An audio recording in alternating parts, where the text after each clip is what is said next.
Hello students. तो कैसे हैं आप सब? आई होप काफ़ी अच्छा चल रहा होगा आपकी तैयारी। एग्ज़ाम भी आने वाला है जल्दी, तो बीच में होली भी आ गई है, थोड़ा डिस्टरबेंस होगा, बट आई होप कि आप अच्छे से तैयारी करेंगे एग्ज़ाम के लिए। होली बार बार फिर से आएंगी, बट 12th क्लास दोबारा आई विश कि नहीं आए किसी की। तो कल हमने 3D ज्योमेट्री के जो सबसे इम्पोर्टेंट क्वेश्चंस थे उनको किया था हमने। आप उसको बार बार देखिए, उनसे रिलेटेड क्वेश्चन सोल्व कीजिए। उनसे बाहर आने के चांसेस बहुत कम है जो बड़े क्वेश्चन आते हैं 3D से।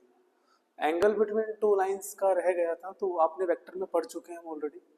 तो एंगल बिटवीन टू लाइंस को जैसे अगर हमारी मान लो जो फर्स्ट लाइन है L1, वो x minus x1 upon A1, y minus y1 upon B1 and z minus z1 upon C1 है। And second line x minus x2 by A2 या okay y minus y2 by B2 and z minus z2 by C2 है। तो जो इन दोनों के बीच के line में जो एंगल है उसको हम cos theta equals to A1 A2 plus B1 B2 plus C1 C2 divide by magnitude of A1 square B1 square plus C1 square और यहाँ पे A2 square plus B2 square plus C2 square. इस फॉर्मूले से आप दो line के बीच में एंगल फाइंड कर सकते हैं 3D ज्योमेट्री में। ये वही फॉर्मूला है जो वेक्टर में आता था, cos theta equals to A vector dot B vector and divide by magnitude of A and B। तो उसको बस एक्सपेंड कर दिया है हमने कार्टेशियन में। तो यहाँ पे जो A1 B1 C1 है उसको हमें A2 B2 C2 से मल्टीप्लाई करना है। बट यहाँ भी एक चीज़ आपको ध्यान रखनी है, that coefficient of x y z in both lines must be 1। उसके बाद ही हम A1 B1 C1 और A2 B2 C2 की वैल्यू पुट करेंगे और नीचे उनका मैग्नीट्यूड का मल्टीप्लिकेशन होगा। तो इससे आप एंगल निकाल सकते हैं दो लाइंस के बीच में 3D ज्योमेट्री में। उसके बाद देखिए आज थोड़े से जो इम्पोर्टेंट क्वेश्चंस है डिटर्मिनेंट्स में। जो डिटर्मिनेंट्स टॉपिक है हमारा, उसमें जो बुक्स के क्वेश्चन उनके अलावा कुछ प्रॉपर्टीज़ हैं जिस पे क्वेश्चन आते हैं। 1 मार्कर भी आते हैं, कभी कभी 2 मार्कर भी आते हैं। तो उन कुछ प्रॉपर्टीज़ के बारे में आपको बताता हूँ मैं, जो आपको स्पेशली याद रखनी है। जनरली क्वेश्चन पूछा जाता है वहाँ से। जैसे डिटर्मिनेंट ए में सबसे पहले डिटर्मिनेंट ए के ए, अगर कोई मैट्रिक्स है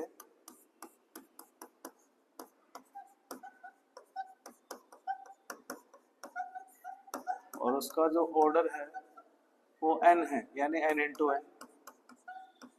ओके, तो डिटर्मिनेंट ऑफ के ए जो होगा वो k to the power n determinant a, यानी जो भी कांस्टेंट होता है। देखिए ऐसा क्यों होता है आपको थोड़ा सा एक्सप्लेन करना चाहूँ अगर मैं। जैसे अगर कोई मान लो मैट्रिक्स है हमारे पास, ए मैट्रिक्स 2 4 6 8, अगर मैं इस मैट्रिक्स में से 2 कॉमन लूंगा तो पूरी मैट्रिक्स में से 2 बाहर आके यहाँ पे 1 2 3 एंड 4 आ जाता है। बट डिटर्मिनेंट में ऐसा नहीं होता। अगर डिटर्मिनेंट 2 4 6 8 है और यहाँ से आप कॉमन लेंगे 2, तो या तो वो किसी एक रो में से आएगा कॉमन, किसी भी एक रो में से या किसी भी एक कॉलम में से। ओके, अगर हमें सभी में से 2 कॉमन लेना है सारे एलिमेंट में से, तो एक 2 हमें रो 1 में से लेना पड़ेगा और एक 2 हमें रो 2 में से कॉमन लेना पड़ेगा। तो इसी तरह से 2 की पावर जो है वो 2 कॉमन आएगी बाहर, 2 की पावर 2 और ये 1 2 3 4 बन जाएगा। इसलिए जब भी हम डिटर्मिनेंट से किसी भी कांस्टेंट को हम बाहर निकालते हैं तो पावर हमेशा उस कांस्टेंट के साथ उसका जो ऑर्डर है, जैसे यहाँ पे ऑर्डर 2 इंटू 2 था, यानी 2 था n की वैल्यू, तो यहाँ पे 2 की पावर 2 बाहर आई है हमारे पास जब हम कॉमन निकाल हमने कांस्टेंट को बाहर निकाला। तो इसी के ऊपर बेस्ड काफ़ी क्वेश्चंस होते हैं, उसको हम सोल्व करेंगे अभी। तो ये प्रॉपर्टी हुई हमारी पहली, that determinant of ka will be equal to k to the power n determinant a। यहाँ पे n क्या है हमारा, मैट्रिक्स का ऑर्डर। 3 इंटू 3 है तो n की वैल्यू 3 होगी, 2 इंटू 2 है तो n की वैल्यू 2 होगी। ओके, आगे चलते हैं। सेकंड प्रॉपर्टी की अगर मैं बात करूं, डिटर्मिनेंट ऑफ ए बी जो होता है वो determinant of a multiply determinant of b के इक्वल होता है, यानी दोनों स्प्लिट हो जाते हैं आपस में। ओके, थर्ड प्रॉपर्टी है डिटर्मिनेंट ऑफ एडजॉइंट ए, ये काफ़ी इंपॉर्टेंट है। तो देखिए डिटर्मिनेंट ऑफ एडजॉइंट ए जो होगा हमारा वो होता है determinant a to the power n minus one. Okay, determinant, इस पे तो काफ़ी क्वेश्चंस आते हैं, बहुत बार काफ़ी चीज़ें पूछी जाती हैं इस पे। अभी हम इन प्रॉपर्टीज़ के बाद अभी क्वेश्चन भी करेंगे इनके ऊपर। उसके बाद देखिए फोर्थ प्रॉपर्टी है डिटर्मिनेंट ऑफ ए इनवर्स जो होता है वो वन अपॉन डिटर्मिनेंट ए के इक्वल होता है। और अब देखिए इसी को अगर हम फर्दर आगे करें हम सोल्व, यहाँ पे अगर हम एक और एडजॉइंट लगा देते हैं, एडजॉइंट ऑफ एडजॉइंट ए का डिटर्मिनेंट अगर हम निकालेंगे तो जितने एडजॉइंट होंगे उतनी ही n माइनस वन की पावर होगी। यहाँ पे एक एडजॉइंट है तो n माइनस वन की पावर वन है। अगर दो एडजॉइंट हो जाएंगे तो डिटर्मिनेंट ए और n माइनस वन की जो पावर है वो टू हो जाएगी। अगर थ्री डिटर्मिनेंट्स होंगे एडजॉइंट ऑफ एडजॉइंट ए और पूरे का डिटर्मिनेंट अगर हम निकालें तो ये होगा determinant a to the power n minus one का होल क्यूब। ओके, तो इस तरह से इन प्रॉपर्टीज को हम यूज कर सकते हैं। और जो फर्स्ट प्रॉपर्टी की थी हमने, जैसे k के साथ a और b दो प्रॉपर्टी यहाँ पे मिक्स है और अगर ऑर्डर n है इस डिटर्मिनेंट का तो ये होगा कांस्टेंट, जब भी बाहर आएगा तो उसके साथ हमेशा पावर में ऑर्डर आएगा। और ये a और b को हम अलग अलग लिख के इस तरह से लिख सकते हैं। तो ये कुछ प्रॉपर्टीज थी जो एग्जाम में काफ़ी क्वेश्चंस पूछे जाते हैं इनके ऊपर। अब हम क्वेश्चन ले लेते हैं थोड़ा डिटर्मिनेंट के जो प्रॉपर्टी पे बेस्ड है। तो देखिए कुछ क्वेश्चंस हैं जो अभी अपनी प्रॉपर्टीज पढ़ी है उस पर बेस्ड क्वेश्चन हम करके देखते हैं एक बार। जैसे क्वेश्चन नंबर 20 की अगर हम बात करें तो इसमें दिया है हमें एक सेकेंड,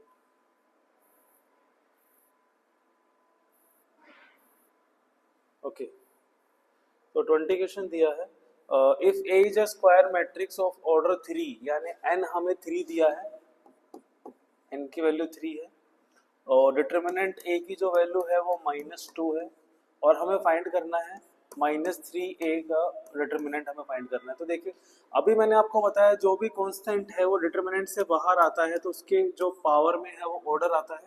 तो ऑर्डर हमारा 3 है और डिटर्मिनेंट a ऐसे आ जाएगा, तो ये हो जाएगा -27 और डिटर्मिनेंट a की जो वैल्यू है वो -2 है। So answer will be 54। Okay, तो कांस्टेंट को हमेशा बाहर लेके आना और पावर में हमें उसके ऑर्डर लगानी है ऑलवेज। ओके, आगे देखते हैं नेक्स्ट क्वेश्चन।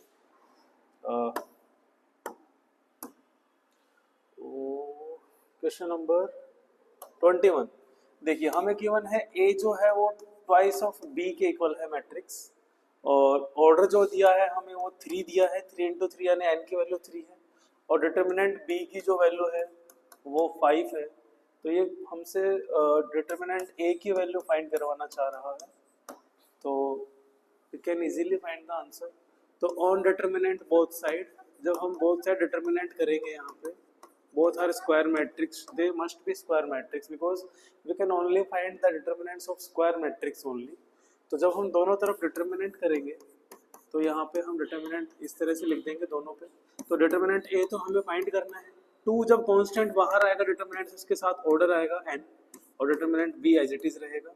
तो डिटर्मिनेंट a इक्वल्स टू 2 और n की जो वैल्यू है वो 3 है और डिटर्मिनेंट b की जो वैल्यू है वो 5 है।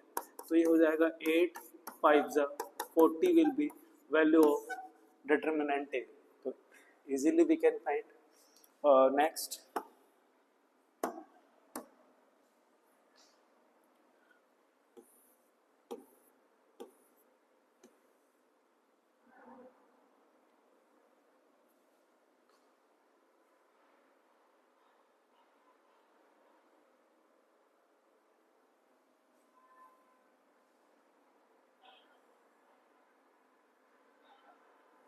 ओके, एक ये वाली प्रॉपर्टी देखिए बता देता हूँ आपको। जैसे मान लीजिए कोई भी एक डिटर्मिनेंट है, ओके मैट्रिक्स ले लेते हैं। कोई एक मैट्रिक्स है हमारे पास A और सॉरी मैट्रिक्स ए जिसकी जो एलिमेंट है वो A11 A12 2 × 2 का मैंने ऑर्डर लिया है अभी, और A21 A22 है।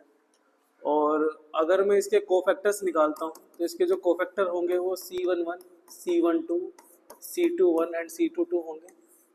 ओके, तो डिटर्मिनेंट ए जो होता है उसे फाइंड करने के लिए अगर मैं किसी भी मैट्रिक्स में रो के किसी भी रो के एलिमेंट्स को अगर करस्पॉन्डिंग कोफैक्टर से मल्टीप्लाई कर दूं, यानी A11 को अगर मैं C11 से मल्टीप्लाई करूं प्लस और A12 को C12 से मल्टीप्लाई करूं, तो मुझे हमेशा इक्वल में जो आंसर मिलेगा वो डिटर्मिनेंट ए की वैल्यू होगी। आपको हमेशा याद रखना है कि अगर हम किसी भी रो के एलिमेंट्स को हम किसी कॉलम के एलिमेंट से मल्टीप्लाई करते हैं तो जो आंसर आएगा वो हमेशा डिटर्मिनेंट ए के इक्वल होगा। और अगर हम किसी भी रो के एलिमेंट्स को किसी भी दूसरी रो के कोफैक्टर से मल्टीप्लाई करेंगे या किसी अदर, जैसे अगर मैं A12 को C21 से मल्टीप्लाई करूं और A11 को C21 से करूं और A12 को C22 से करूं तो आंसर हमेशा 0 आएगा। तो आपको प्रॉपर्टी याद रखनी है ये वाली कि अगर हम किसी भी मैट्रिक्स में अगर हम एलिमेंट्स को कॉरेस्पॉन्डिंग एलिमेंट्स के कोफैक्टर से मल्टीप्लाई कर रहे हैं तो आंसर वैल्यू ऑफ डिटर्मिनेंट होगी। लेकिन अगर हम किसी भी अदर रो के एलिमेंट्स या कॉलम से कर रहे हैं तो आंसर हमेशा 0 होगा। तो देखिए जो क्वेश्चन नंबर 26 है हमारा, इसमें कह रहा है कि मैट्रिक्स ए की वैल्यू जो है 2 × 2 में है और A11 A12 A21 A22 such that determinant ए की जो वैल्यू है वो -15 दी है हमें, and he is asking about the value of A11 C21। A11 के साथ उसने C21 लिया है, यानी एलिमेंट्स जो है वो उसने फर्स्ट रो के लिए है बट कोफैक्टर सेकंड रो के लिए, तो आंसर क्या होगा हमारा 0। बाकी हमें कुछ नहीं देखना है इसमें, ओके, क्योंकि ये कंफ्यूज करने के लिए दिया उसने -15 वगैरह, इसका कोई काम नहीं है। आंसर क्या होगा इसका 0, बिकॉज एलिमेंट्स जो है वो फर्स्ट रो के हैं और कोफैक्टर्स जो है वो सेकंड रो के हैं। ओके, उसके बाद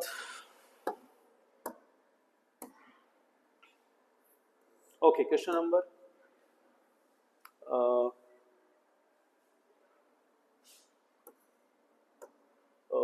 29 हमें ऑर्डर दिया है 3 और जो डिटर्मिनेंट ए की वैल्यू है वो 12 है and we have to find a into adjoint a का डिटर्मिनेंट हमें फाइंड करना है।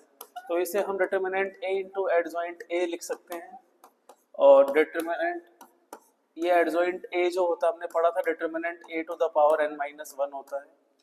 तो देखिए यहाँ पे पावर 1 है और यहाँ n-1, अगर इनको ऐड करेंगे तो मतलब मल्टीप्लाई करेंगे तो यहाँ पर डिटर्मिनेंट a की पावर n आ जाएगा।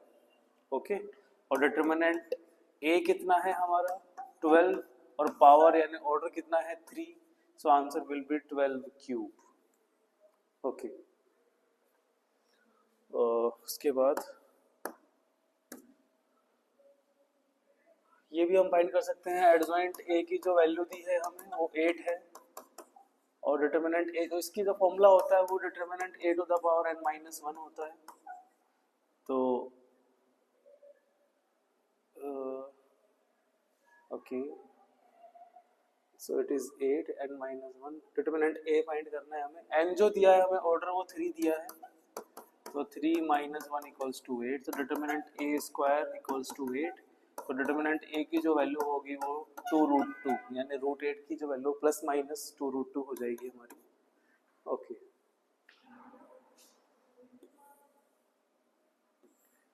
तो इसी तरह से हम क्वेश्चंस कर सकते हैं इन प्रॉपर्टीज के ऊपर।